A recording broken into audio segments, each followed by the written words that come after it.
The Neverending Story, Chapter 12. The Old Man of Wandering Mountain. Long, thundering avalanches descended from the heights.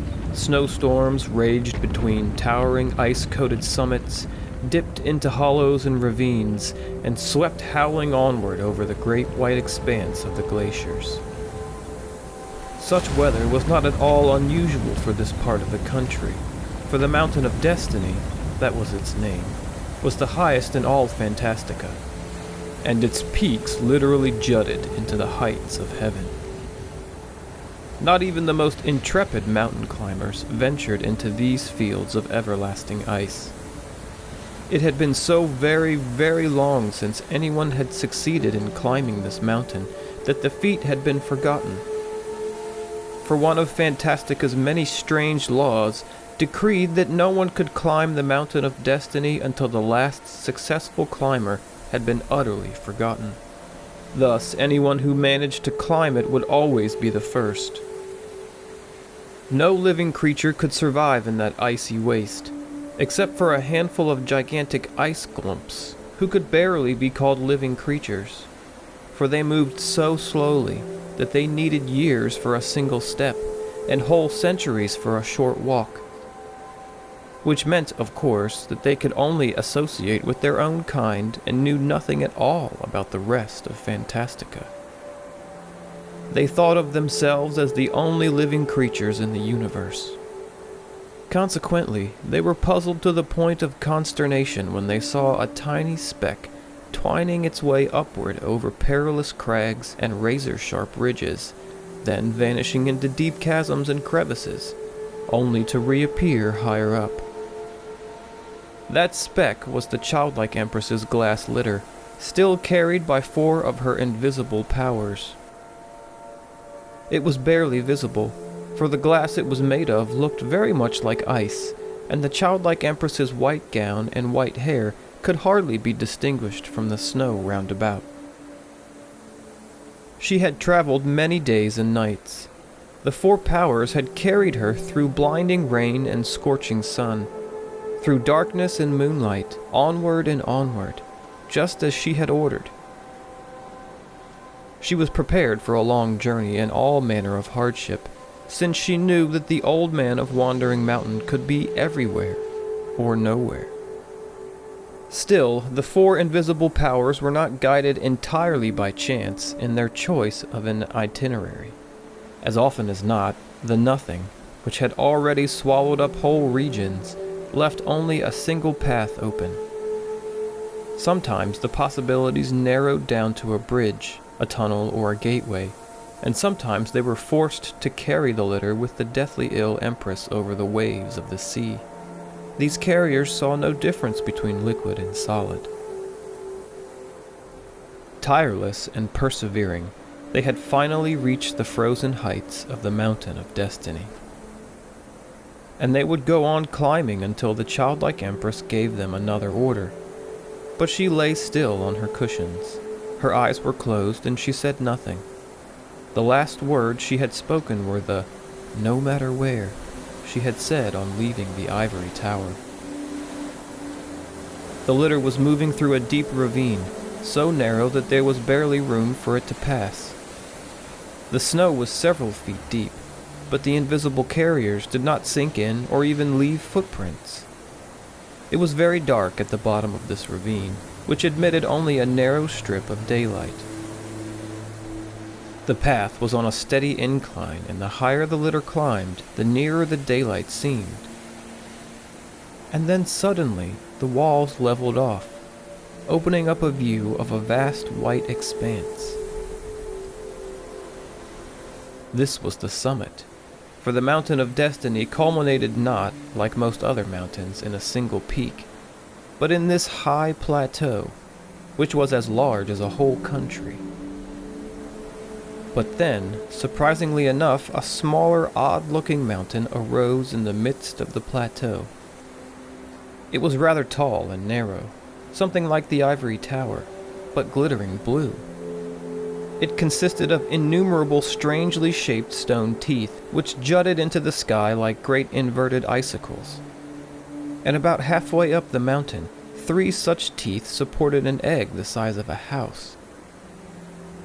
Behind the egg, large blue columns resembling the pipes of an enormous organ rose in a semicircle. The great egg had a circular opening, which might have been a door or a window, and in that opening, a face appeared. The face was looking straight at the litter. The childlike empress opened her eyes. "Stop," she said softly. The invisible powers stopped. The childlike empress sat up. "It's the old man of Wandering Mountain," she said. "I must go the last stretch of the way alone. Whatever may happen, wait for me here." The face in the circular opening vanished. The childlike empress stepped out of the litter and started across the great snowfield. It was hard going, for she was barefooted and there was an icy crust on the snow. At every step she broke through, and the ice cut her tender feet. The wind tugged at her white hair and her gown. At last she came to the blue mountain, and stood facing the smooth stone teeth. The dark circular opening disgorged a long ladder, much longer than there could possibly have been room for in the egg. It soon extended to the foot of the blue mountain, and when the childlike empress took hold of it, she saw that it consisted of letters, which were fastened together. Each rung of the ladder was a line. The childlike empress started climbing, and as she climbed from rung to rung, she read the words. Turn back and go away. For come what will and come what may, never in any time or place must you and I meet face to face. To you alone, O childlike one, the way is barred, to you alone. Turn back, for never shall beginning seek the end of all. The consequence of your intrusion can only be extreme confusion. She stopped to rest and looked up. She still had a long way to go. So far, she hadn't even gone halfway. "Old man of Wandering Mountain," she said aloud. "if you don't want us to meet, you needn't have written me this letter. It's your disinvitation that brings me." And she went on climbing. What you achieve and what you are is recorded by me, the chronicler. Letters unchangeable and dead freeze what the living did and said. Therefore, by coming here to me, you invite catastrophe. This is the end of what you once began. You will never be old, and I, old man, was never young. What you awaken, I lay to rest. Be not mistaken. It is forbidden that life should see itself in dead eternity. Again, she had to stop to catch her breath. By then, the childlike empress was high up, and the ladder was swaying like a branch in the snowstorm. Clinging to the icy letters that formed the rungs of the ladder, she climbed the rest of the way. But if you still refuse to heed the warning of the ladder's screed, if you are still prepared to do what in time and space is forbidden you, I won't attempt to hold you back.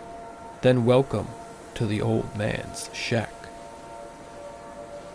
When the childlike empress had those last rungs behind her, she sighed and looked down. Her wide white gown was in tatters, for it had caught on every bend and crossbar of the message ladder. Oh well, she had known all along the letters were hostile to her. She felt the same way about them. From the ladder, she stepped through the circular opening in the egg. Instantly it closed behind her, and she stood motionless in the darkness, waiting to see what would happen next.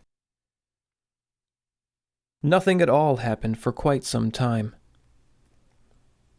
At length she said softly, "Here I am."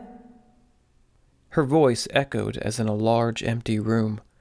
Or was it another, much deeper voice that had answered her in the same words?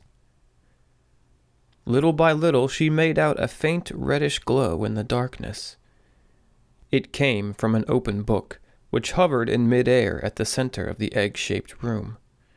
It was tilted in such a way that she could see the binding, which was of copper-colored silk, and on the binding, as on the gem which the childlike empress wore around her neck, she saw an oval formed by two snakes biting each other's tail. Inside this oval was printed the title, The Neverending Story.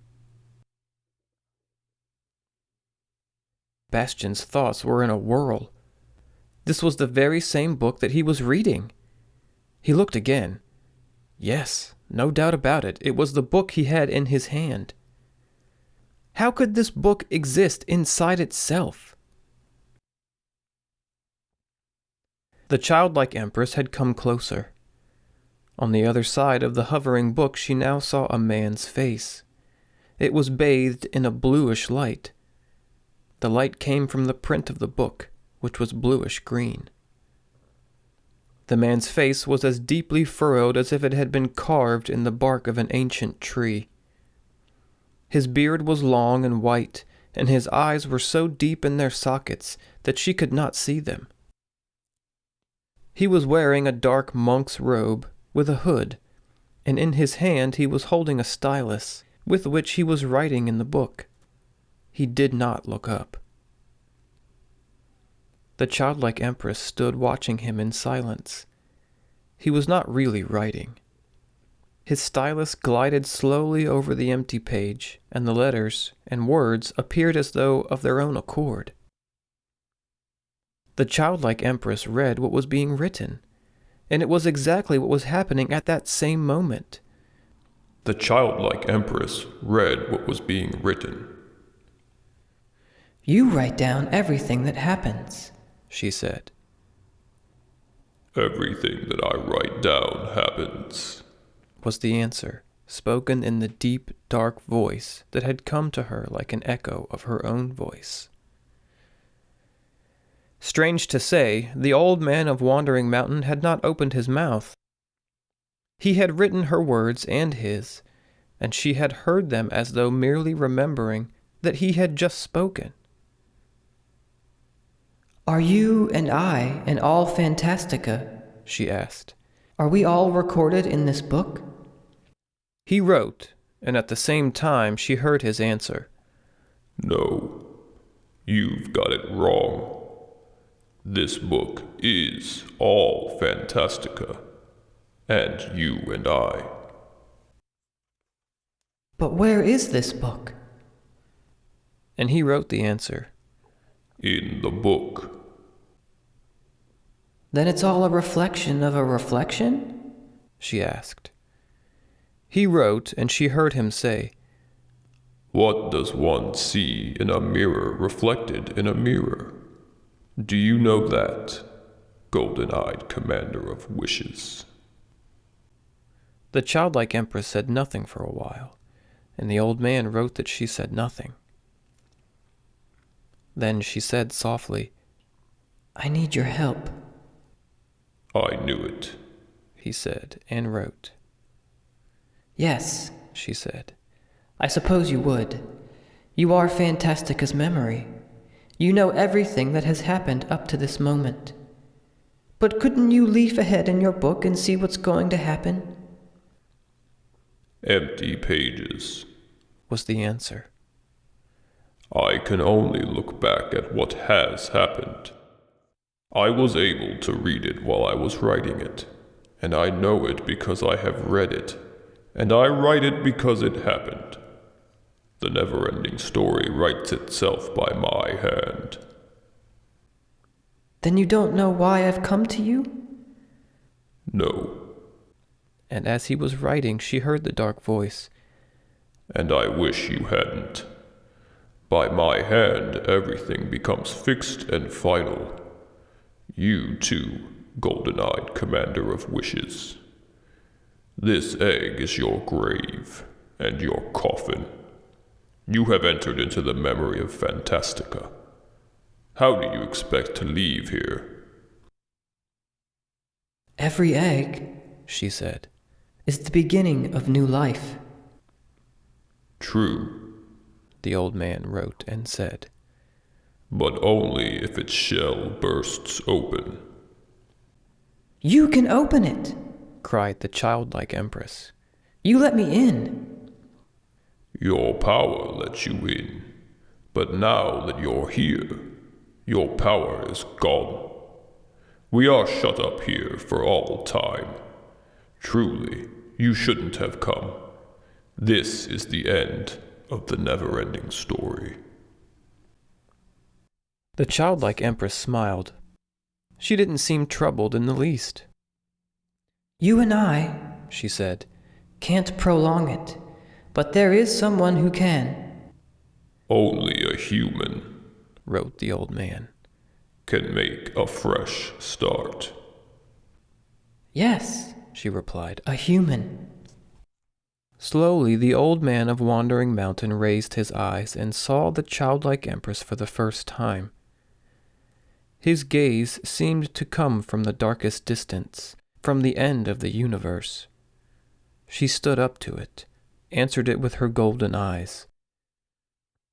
A silent, immobile battle was fought between them. At length, the old man bent over his book and wrote, For you too there is a borderline. Respect it. I will, she said. But the one of whom I speak, the one for whom I am waiting, crossed it long ago. He is reading this book while you are writing it. He hears every word we are saying. He is with us. That is true, she heard the old man's voice as he was writing. He too is part and parcel of the never-ending story, for it is his own story. Tell me the story, the childlike empress commanded. You, who are the memory of Fantastica, tell me the story from the beginning, word for word, as you have written it. The old man's writing hand began to tremble. If I do that, I shall have to write everything all over again, and what I write will happen again. So be it, said the childlike empress. Bastion was beginning to feel uncomfortable. What was she going to do? It had something to do with him. But if even the old man of Wandering Mountain was trembling... The old man wrote and said, If the never-ending story contains itself, then the world will end with this book. And the childlike empress answered, But if the hero comes to us, new life can be born. Now the decision is up to him. You are ruthless indeed, the old man said and wrote. We shall enter the circle of eternal return, from which there is no escape. Not for us, she replies, and her voice was no longer gentle, but as hard and clear as a diamond. Nor for him, unless he saves us all. Do you really want to entrust everything to a human? I do. But then she added more softly, Or have you a better idea? After a long silence, the old man's dark voice said, No. He bent low over the book in which he was writing. His face was hidden by his hood. Then do what I ask. Submitting to her will, the old man of Wandering Mountain began telling the never-ending story from the beginning. At that moment, the light cast by the pages of the book changed color. It became reddish, like the letters that now formed under the old man's stylus. His monk's habit and the hood also took on the color of copper, and as he wrote, his deep, dark voice resounded. Bastion too heard it quite clearly. yet he did not understand the first words the old man said. They sounded like Scoobdlo rednarak darnak Iraq. Strange, Bastion thought. Why is the old man suddenly talking a foreign language? Or was it some sort of magic spell? The old man's voice went on, and Bastion couldn't help listening. This inscription could be seen on the glass door of a small shop, but naturally this was only the way it looked if you were inside the dimly lit shop, looking out at the street through the plate glass door. Outside it was a gray, cold, rainy November morning. The rain ran down the glass and over the ornate letters. Through the glass there was nothing to be seen but the rain-splotched wall across the street. Bastion was rather disappointed. I don't know that story, he thought. That's not in the book I've been reading. Oh well, it only goes to show that I've been mistaken the whole time. I really thought the old man would start telling the never-ending story from the beginning. Suddenly the door was opened so violently that a little cluster of brass bells tinkled wildly, taking quite some time to calm down. The cause of this hubbub was a fat little boy of 10 or 12. His wet, dark brown hair hung down over his face. His coat was soaked and dripping, and he was carrying a school satchel slung over his shoulder. He was rather pale and out of breath, but despite the hurry he had been in a moment before, he was standing in the open doorway as though rooted to the spot. As Bastion read this and listened to the deep, dark voice of the old man of Wandering Mountain, a roaring started up in his ears and he saw spots before his eyes. Why, this was all about him! And it was the never-ending story. He, Bastion, was a character in the book which until now he thought he was reading. And heaven only knew who else might be reading it at the exact same time, also supposing himself to be just a reader. And now Bastion was afraid. He felt unable to breathe, as though shut up in an invisible prison. He didn't want to read anymore. He wanted to stop. But the deep, dark voice of the old man of Wandering Mountain went on. And there was nothing Bastion could do about it. He held his hands over his ears, but it was no use, because the voice came from inside him. He tried desperately to tell himself, though he knew it wasn't true, that the resemblance to his own story was just some crazy accident. But the deep, dark voice went on. And ever so clearly he heard it saying, Where are your manners? If you had any, you'd have introduced yourself. My name is Bastion, said the boy. Bastion Balthazar Bucks. In that moment, Bastion made a profound discovery. You wish for something. You've wanted it for years, and you're sure you want it, as long as you know you can't have it. But if all at once it looks as though your wish might come true, you suddenly find yourself wishing you had never wished for any such thing. That is exactly how it was with Bastion. Now that he was in danger of getting his wish, he would have liked best to run away. But since you can't run away unless you have some idea where you're at, Bastion did something perfectly absurd. He turned over on his back like a beetle and played dead. He made himself as small as possible and pretended he wasn't there. The old man of Wandering Mountain went on telling and writing the story of how Bastion had stolen the book, how he had fled to the schoolhouse attic and begun to read. And then Atreyu's quest began all over again. He spoke with Morla, the Aged One, and found Falkor in Igrumul's nest beside the deep chasm, and heard Bastion's cry of fear. Once again he was cured by old Eärendil and lectured by Angiwook. He passed through the 3 magic gates, entered into Bastion's image, and spoke with Uyulala. And then came the Wind Giants, and Spook City, and Gmork, followed by Atreyu's rescue and the flight to the Ivory Tower. And in between, everything that Bastion had done.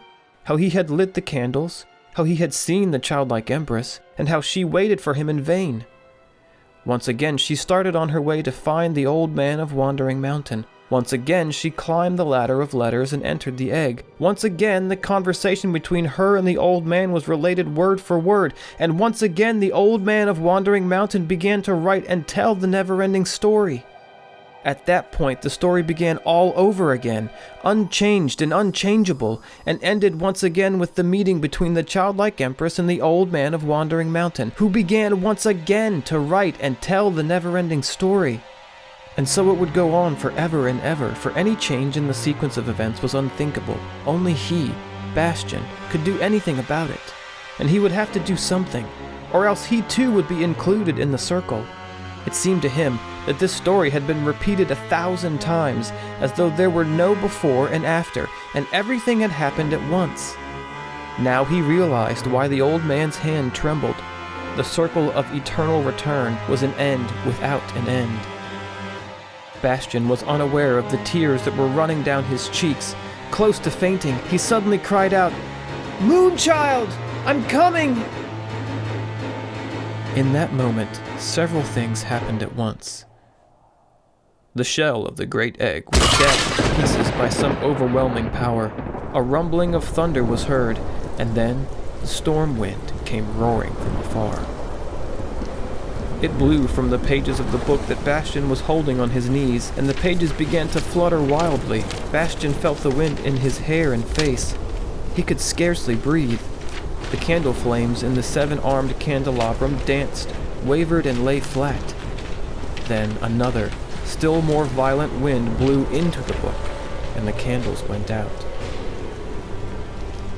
The clock in the belfry struck 12.